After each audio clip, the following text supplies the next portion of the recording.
Hello friends, नमस्कार।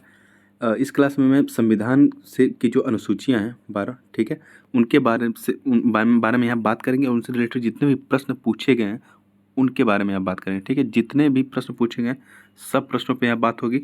अगर इस क्लास को आप एक बार देखेंगे और इसको रिवीजन करते रहेंगे 10-10 मिनट पे, 10-10 मिनट कह रहे हैं, 10-10 मिनट के लिए, तो अगर अनुसूची से कोई भी प्रश्न आएगा तो इससे बाहर नहीं जाएगा, ठीक है। तो रिवीजन बहुत ही ज़रूरी होता है। ओके, तो आइए शुरू करते हैं।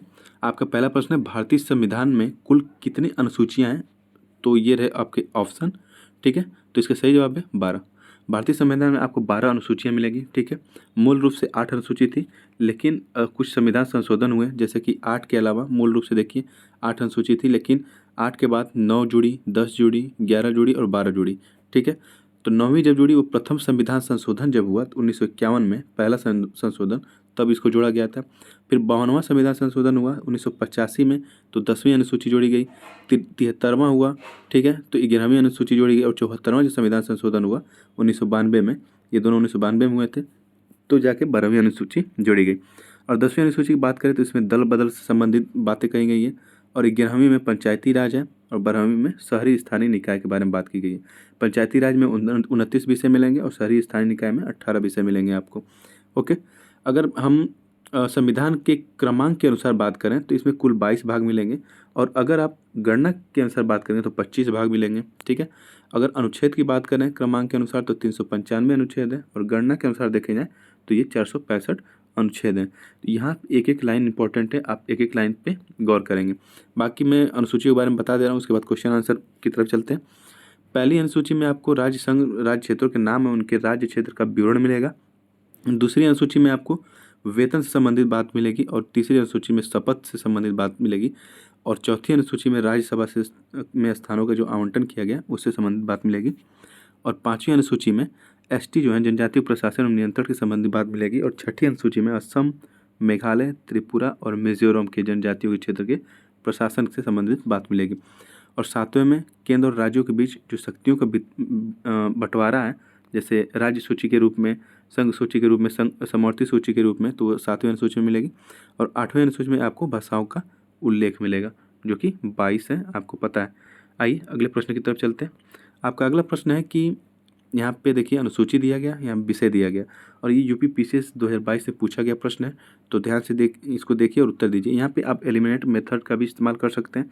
अगर इसमें से कोई एक ऑप्शन आपको पता हो तो उससे भी आप इसको सॉल्व कर सकते हैं। मुझे जैसे कि देखिए, सॉरी, 7वीं जो अनुसूची है, इसमें मैंने अभी बताया कि इसमें संघ सूची, राज्य सूची और समवर्ती सूची की बात की गई है। तो इसमें विषय सूची की बात की गई है, तो देखिए सी का 7, सी का 4, तो ये 4 है, ठीक है। तो और कहीं इसमें सी में 4 नहीं दिख रहा है, तो आपका ऑप्शन होगा डी, ठीक है, डी सही है। तो ए का 2, यानी कि तृतीय अनुसूची में शपथ की बात की गई है। चतुर्थ अनुसूची में राज्य विधान परिषद नहीं होगा, राज्य विधान परिषद नहीं, राज्यसभा में स्थानों के आवंटन की बात की गई है, ठीक है। और आपका D3 यानी कि 8वीं अनुसूची में भाषाओं की बात की गई है, जो कि 22 है, अभी मैंने बात बताया। आइए अगले प्रश्न की तरफ चलते हैं। आपका अगला प्रश्न है, यदि भारत संघ के एक नए राज्य का सृजन करना हो, ठीक है, अगर भारत में एक नए राज्य का सृजन करना है तो पूछ रहा है कि कौन से अनुसूची में संशोधन करना पड़ेगा आपको, ठीक है। अगर भारत कह रहा है कि नए राज्य का सृजन करना है तो कौन से अनुसूची में संशोधन करना पड़ेगा, तो ये रहे आप। तो आप इसका आंसर दीजिए। तो इसका सही जवाब होगा पहली अनुसूची में, ठीक है। अभी मैंने दिखाया यहाँ पे कि देखिए जो अनुसूची है, पहली अनुसूची जो इधर देखिए, राज्य संघ और राज्य क्षेत्रों के नाम है, उनके राज्यों के क्षेत्रों को विवरण बात की गई है, और इसी में संशोधन करके हम उसके क्षेत्र को घटा बढ़ा सकते हैं, ऐसे पहली अनुसूची कहती है, ठीक है। आइए नेक्स्ट, अगला प्रश्न है कि तृतीय अनुसूची में से क्या एक उपबंधित है? भारतीय संविधान की जो तृतीय अनुसूची है निम्न में से क्या एक उपबंधित है, इसमें आपको बताना है, ठीक है। तो क्या संघ के मंत्री के लिए पद की शपथ का प्रारूप है? क्योंकि तृतीय अनुसूची में आप देखेंगे शपथ से संबंधित बातें की गई हैं, तो क्या पूछ रहा कि उसमें संघ के मंत्रियों के लिए शपथ का प्रारूप है, या सुप्रीम कोर्ट के मुख्य न्यायाधीश द्वारा ली जाने वाली शपथ का प्रारूप है, या भारत के राष्ट्रपति के लिए पद की शपथ का प्रारूप है, या संसद के सदस्य द्वारा ली जाने वाली शपथ का प्रारूप है, ये पूछा जा रहा है। तो ऑप्शन आपके यहाँ है, आपके सामने है, ठीक है। तो इसका सही जवाब क्या होगा? क्यों इसमें तीसरा जो ऑप्शन है, जो राष्ट्रपति वाला है, दिया गया कि राष्ट्रपति के पद के लिए शपथ का प्रारूप, तो ये गलत है। क्योंकि राष्ट्रपति के पद के लिए शपथ का प्रारूप वो सेपरेट है, वो आर्टिकल 60 में आपको मिलेगा देखने को, ठीक है। उसमें ये इसके तृतीय अनुसूची से कोई लेना देना नहीं है राष्ट्रपति का जो शपथ पत्र, ठीक है। तो जिसमें 3 नहीं है, तीसरा ऑप्शन, जैसे कि इसमें 3 है, इसमें 3 है, इसमें 3 है, इसमें 3 नहीं है, तो यही इसका सही ऑप्शन होगा 1 2 4, क्योंकि संघ के मंत्री के लिए है, ठीक है। उच्चतम न्यायालय के मुख्य न्यायाधीश के लिए भी है, संसद के सदस्यों के लिए भी शपथ का प्रारूप है, लेकिन राष्ट्रपति के लिए पूछे तो तीसरी अनुसूची में शपथ का प्रारूप नहीं है इसमें, ठीक है। ये देखिए आर्टिकल 60 में दिया गया है, न कि तृतीय अनुसूची में। ओके, तो आइए अगले प्रश्न की तरफ बात करते हैं। ये देखिए यूपीएससी 2019 में पूछा गया प्रश्न है प्रीलिम्स में, किस प्रधानमंत्री के कार्यकाल के दौरान भारत के, यूपीएससी नहीं आईएएस का एग्जाम है ये, किस प्रधानमंत्री के कार्यकाल के दौरान भारत के संविधान में 9वीं अनुसूची को पूरा स्थापित किया गया था। 9वीं अनुसूची अभी मैंने बताया कि ये प्रथम संविधान संशोधन 1951 द्वारा जोड़ा गया है, ठीक है। तो इसका सही जवाब क्या है? इसका सही जवाब है जवाहरलाल नेहरू, क्योंकि उस समय जब प्रथम संविधान संशोधन होता है 1951 में, तो उस समय प्रधानमंत्री जो थे वो जवाहरलाल नेहरू थे, ठीक है। उनका ही कार्यकाल चल रहा था। और ये अनुसूची लाई क्यों गई? क्योंकि जब उस समय जमींदारी उन्मूलन हो रहा था और लोगों की भूमि का अधिग्रहण किया जा रहा था, तो कोई कानूनी तौर से कोई न्यायालय जाके चुनौती न दे पाए, इसलिए संवैधानिक सुरक्षा प्रदान करने के लिए ये अनुसूची जोड़ी गई थी, ठीक है। तो ये प्रश्न भी पूछा जा चुका है, ये भी पूछा जा चुका है और ये भी पूछा जा चुका है, आप इन पे भी ध्यान रखेंगे, ठीक है। आपका अगला प्रश्न है, भारत की संसद किसी कानून विषय को किसी कानून विशेष को भारत के संविधान की 9वीं अनुसूची में डाल सकती है, क्या ये कथन सही है? 9वीं अनुसूची में डाले गए किसी कानून की वैधता का परीक्षण किसी न्यायालय द्वारा नहीं किया जा सकता एवं उसके ऊपर कोई निर्णय भी नहीं किया जा सकता, क्या ये भी कथन सही है? आपको ये बताना है, ठीक है। तो इसका सही जवाब है केवल एक, क्योंकि भारत की संसद किसी कानून विषय को भारत के संविधान की 9वीं अनुसूची में डाल सकती है, ये सही है, ठीक है। लेकिन जो ये 9वीं अनुसूची में डाले गए किसी कानून की वैधता का परीक्षण अब हो सकता है, क्योंकि अब जब 2007 में सुप्रीम कोर्ट ने IR को एल्लो करके एक केस था जो तमिलनाडु सरकार के खिलाफ था, तो उसमें वर्सेज करके था, तो उसमें संसद को 9वीं अनुसूची में विधिक विशेष को प्रविष्ट करने की शक्ति जो दी गई है, उसको तो सुप्रीम कोर्ट कहता है कि हाँ ये सही है, लेकिन वो न्यायिक समीक्षा के दायरे से बाहर नहीं है, ये भी सुप्रीम कोर्ट बताया 2007 में, ठीक है। फिर सुप्रीम कोर्ट कहता है कि 24 अप्रैल 1973, ये भी डेट आप ध्यान रखेंगे, 24 अप्रैल 1973 केशवानंद भारतीवाद का जब निर्णय आया उसके बाद, ठीक है, उसके बाद इन्होंने ये कहा कि अगर कोई भी ऐसा मामला आता है, ठीक है, जो अनुसूची में शामिल किया गया 9वीं अनुसूची में, अगर वो आर्टिकल 21, आर्टिकल 14 और आर्टिकल 19 में के जो मूल प्रावधान है उनकी अवहेलना करता है या उनका उल्लंघन करता है, तो इसकी न्यायिक समीक्षा हम 9वीं अनुसूची की न्यायिक समीक्षा हम करेंगे, ठीक है। तो ये कुल मामला है। आइए अगले प्रश्न की तरफ चलते हैं। कोएल्लो केस भारत के संविधान की किस अनुसूची से संबंधित है? देखिए ये प्रश्न भी पूछा जा चुका है यूपीपीसीएस मेंस 2017 में, तो ये 9वीं अनुसूची से संबंधित है, अभी हम लोग इस पर बात कर चुके हैं। आइए नेक्स्ट, अगर हम 5वीं अनुसूची की बात करें जो ऑप्शन में था, तो इस अनुसूची के अधीन जो जनजातियों का जो भूमि होता है, ठीक है, उसमें जब खनन किया जाता है, ठीक, तो ऐसे अगर कोई केस आता है तो उसको सुप्रीम कोर्ट क्या कर सकती है? शून्य घोषित कर सकती है कि यहाँ पे खनन नहीं होना चाहिए, ठीक है। इससे क्या होगा, इस तरह से करने से, तो इससे जनजाति लोगों की जो ज़मीनें हैं वो गैर जनजाति लोगों के पास नहीं जा सकेंगी, उनको जाने से रोका जा सकेगा। ये भी प्रश्न 2022 में पूछा जा चुका है, ठीक है, तो ध्यान रखिएगा। आइए नेक्स्ट, अब ये एक नया तरीका है प्रश्न पूछने का रोमन अंक में।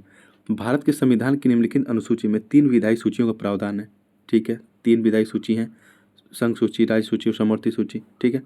तो पूछ रहा है कि ये 3 विधायी जो सूची हैं वो किस में है, क्या वो 6ठी अनुसूची में या 7वीं में या 8वीं में?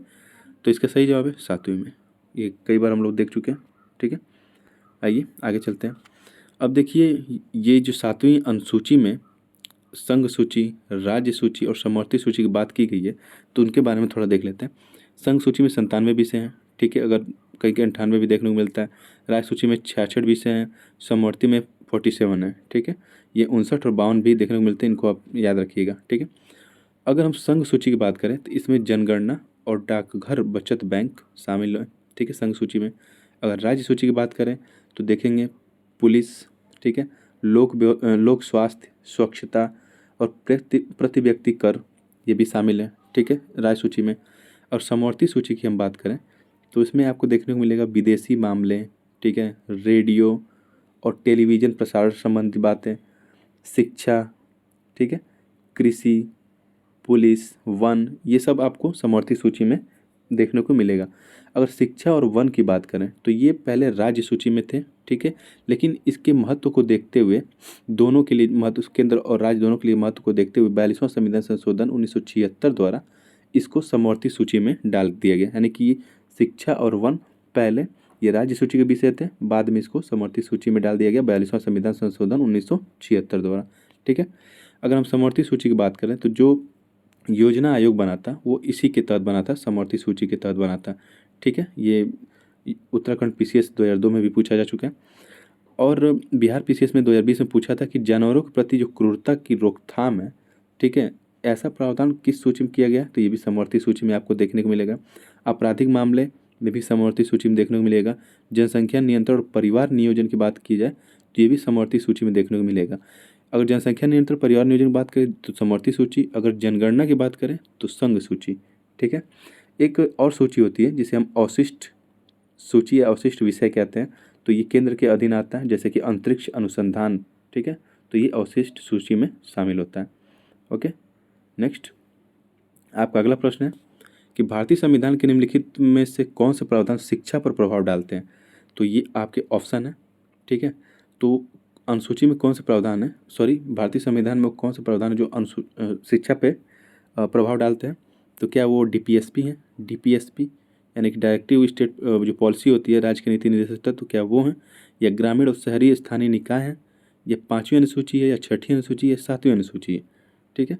ये देखिए IAS प्री 2012 में पूछा गया, तो इसका सही जवाब है 1 2 3 4 5, ये सभी सही हैं, ठीक है। ये इनडायरेक्टली कहीं ना कहीं सब एक दूसरे से जुड़े हुए हैं। जैसे कि देखिए अनुच्छेद 45 की बात करें तो बच्चों की शैशवपूर्व देखभाल 6 वर्ष की आयु तक शिक्षा का उपबंध किया जाएगा, ये अनुच्छेद 45 कहता है, जो कि ये डीपीएसपी में शामिल है, ठीक है, राज्य के नीति निर्देशक तत्व में शामिल है।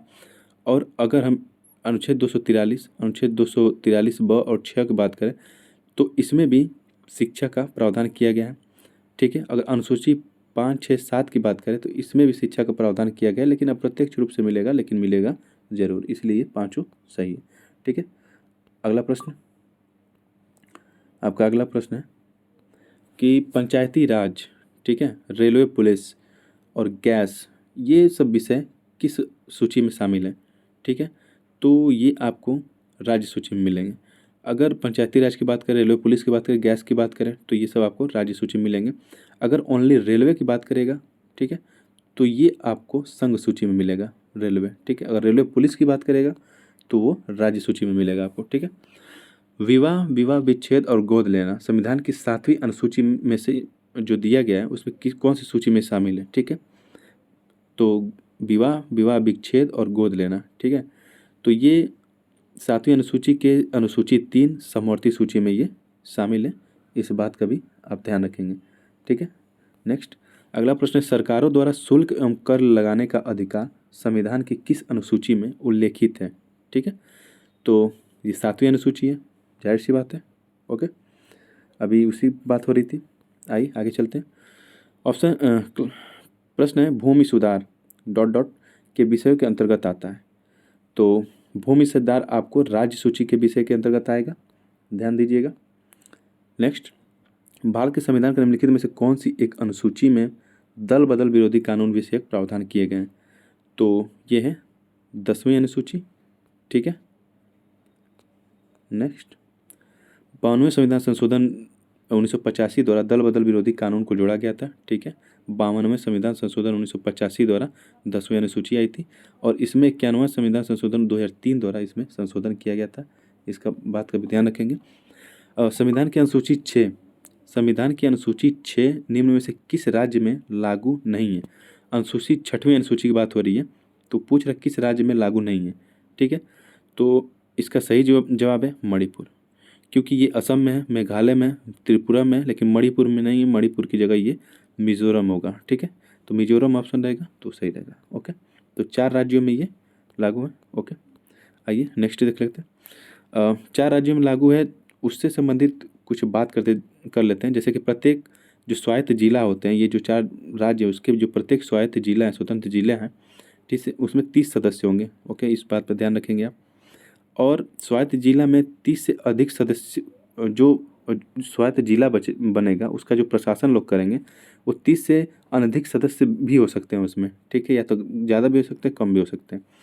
और 4 से भी जो 4 सदस्य होंगे उसमें, उसमें राज्यपाल उनको मनोनीत करेगा, ठीक है। ये सीधे सीधे प्रश्न पूछा जा चुका है, तो जिसमें 4 सदस्य तो जो सदस्य होंगे उनका जो मनोनयन होगा वो राज्यपाल करेगा, ठीक है। अगर जो कानून बनेंगे, जैसे भारतीय संसद इन क्षेत्रों के लिए अगर कानून बनाती है तो वो पहले राज्यपाल के पास अधिकार है उसे निर्देशित करने का, ठीक है। तो इस बात का भी आप ध्यान रखेंगे। और ये रहा आखिरी प्रश्न। वीडियो कैसी लगी कमेंट बॉक्स में लिख के ज़रूर बताएं। और मैं आगे, अगर आपको ये वीडियो अच्छी लग रही है, अगर ये क्वेश्चन सीरीज अच्छा लग रहा है प्रैक्टिस के तौर पे, तो मैं आगे भी पॉलिटिक्स क्लास लेकर आऊँगा। धन्यवाद।